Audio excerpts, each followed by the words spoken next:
Assalamualaikum and hello everyone, my name is Sharina and in this video I will be presenting the critical analysis of Malaysia's trade performance. Firstly, this bar chart shows the overall trade performance from year 2015 to 2024.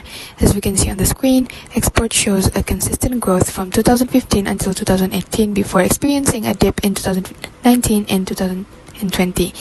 This was due to the COVID-19 pandemic. Imports have also a similar pattern except for the year 2015 and 2016 it was static. Both exports and imports then increased from 2020 until 2022, and we can see that the Malaysian economy has begun to recover. However, the growth for exports from the year 2021 to 2022 is so significant compared to the year 2020 to 2021 that it grows from 1,241 billion to 550 billion. This trend in commodity prices and high demand for semiconductor prices were the causes that exports increased. Furthermore, the Malaysian economic activities were carried out as well as the production of Malaysia products were increasing because of the need for the vaccine for COVID-19. The growth of exported goods increased due to the demand of rubber products, E&E products, as well as commodity products. On the other hand, imports showing a growth due to consumers continuing a spend on the back of the economic reopening. Business spending also increased in anticipation of improving demand and the positive impact from COVID-19 relaxation.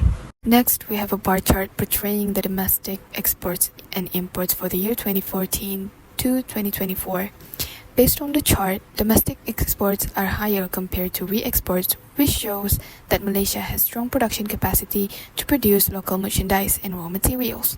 In 2015 and 2016, the domestic export shows a relatively slow increase, but then it fluctuates from 673 billion to 792.1 billion in 2017.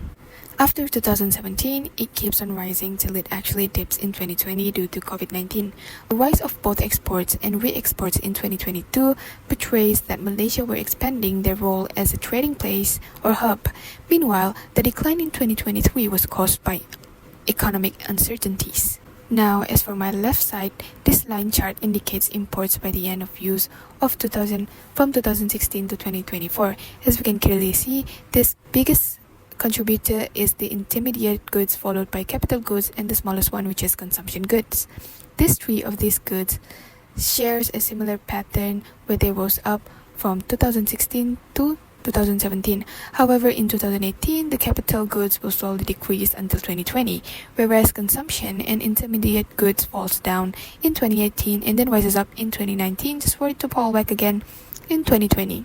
Then during 2021, goods started to show a growth pattern and it lasted till 2022. This is when the economic recovery and rise in trade activities happened and actually has helped in the import industry. Overall, the pattern indicates that intermediate goods were emphasized for industrial purposes, meanwhile capital and consumption goods remain as the side contributors of the import activity. On the next slide, we have the bar chart for the major exports by sector from January to October in 2024, showing the highest contributor for exports activity. The highest number of exports is led by electrical and electronic products, or E&E products, the backbone for Malaysia's manufacturing sector. According to the third quarter data of DOSM, manufacturing or E&E products has contributed 111.7 billion to the GDP. This is due to the strong demand for semiconductors and other related products. Next up is followed by petroleum products. The abundance of natural resources and strategic location of export is what makes it second lead contributor in the export activity. Palm oil and agriculture-based product is the third leading sector in exports, and it's also considered as a major contributor to Malaysia's GDP. In 2024, it contributed 63.7 billion to the GDP. The other slide is showcasing the major imports by sectors also in 2024. Again, similar to the export one, E&E is leading the import activity. A big number of E&E products are shipped to Malaysia. This includes semiconductors, phones, TV, and other related products.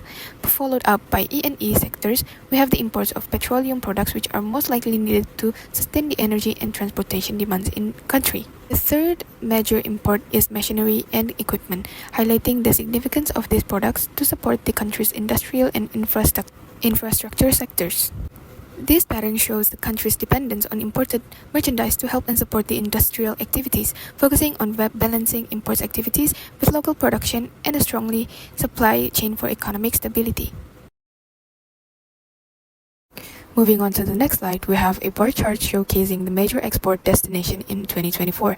Singapore's position as first is driven by its role as a regional trading hub and a major re-exporter of Malaysian merchandise. The rank of China as the second largest export destination is reflecting the demand for electronics, palm oil, and raw materials. The third rank in the chart is US, showing the demand for high-value products such as machinery and semiconductors. The data emphasizes the significance of maintaining a good and strong relationships with these countries through trade agreements as well as diplomatic relationships. On your right side of the slide, we have the data on major import sources, noting the countries that contributed a lot to the imports in 2024. It is not come to surprise that China holds the largest contribution of the import activities, as it known as the country that dominates the world in exports. The need of consumers in Malaysia of China's products such as machinery, electronics, and raw materials are what drives it to the top of the bar chart. However, this dependency on China may affect the local industries towards global trade disruptions. The second country with the most contribution of import sources is Singapore. It serves as the key trading partner because of its proximity with Malaysia. The imports of Singapore gives a positive impact to Malaysia's economy by supporting domestic energy and manufacturing industry. Next, or third country that Malaysia imports merchandise from is USA, due to advanced technology and automotive components that they have. Although USA provides these technological goods and it helps with innovation and productivity in Malaysia, they have the potential to reduce the incentives and efforts for the local R&D. As you can see on my right side of the slide, we have the bar chart of trade by FTA countries. From the data, we can see the growth of the nation's trade with the countries under FTA. As I mentioned, the blue bar, which is exports, has consistently marked imports throughout the years. It shows the nation's strong positions as the net exporter to Asia. From the year 2021 and 2022 itself, we can see the growth of exports where it goes up drastically from RM 343.5 billion to RM 452.7 billion. This is again because of the recovery after the pandemic, where the demand for electronic supplies, machinery, and palm oil has risen. A steady and stable growth pattern also shown by the orange bar, which is imports. It is a bit slower than the exports, but at least it shows a positive trend and it's starting to show in 2021. Then due to shifts in regional demand or global trade uncertainties, both exports and imports eventually fall down in 2023 onwards. So this chart itself shows how important the role of FTA countries is to the trade ecosystem of Malaysia, especially in nurturing the regional economic cooperation as well as creating and giving opportunities for growth in exports. And then the last data that we have on this presentation is the export by states in 2023. The data shows Pulau Pinang as the leading state that contributes the most in exporting activities, followed by Johor and Selangor. Pulau Pinang is driven by the electronic and semiconductor industries, contributing 31.5% of the total exports. And then we have Sarawak as the fourth mainly to export energy resources. Perlis is the last one, which means it has the lowest export. It's not surprising that Perlis is the lowest one because it is known as a state that has the lowest population in Malaysia. In this data, we can see that there are regional disparities where there are some states dominating the export industries such as Pulau Pinang, Johor, and Selangor, and this is mainly because they have the privilege of producing goods due to the industrial specialization. It would be nice if other states were given further development so that it could help them to reduce the disparities. Our country's trade performance, specifically in domestic exports, has always shown positive growth. The key patterns that we were able to see and forecast in this data analysis is that during 2019 to 2020, the nation has experienced some sort of dip and economic crisis due to the pandemic.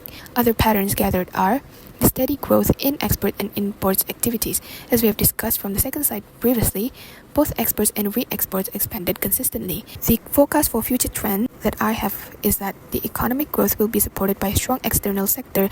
This that is gained by a developed global trade and increasing demand for electrical goods. I also would like to add that Malaysia will have an improvised logistics infrastructure development in the technological industry that will make Malaysia to be one of the competitive countries. Lastly, I believe that Malaysia will revise the global focus on green products that will encourage growth of exports in renewable energy sectors. To improve a positive trade balance, it is important to enhance the sector performance, expand new markets. Other than that, investing in innovation and R&D would help a lot in enhancing the quality and variance of the export merchandise. Expanding new markets would help reduce dependency on the other countries to provide goods for us. We can do this by enhancing local export capabilities, for example, providing financial and technical support to small and medium enterprises. Lastly, shifting from raw materials to value-added products would help to improve trade balance, as it helps to increase export revenues.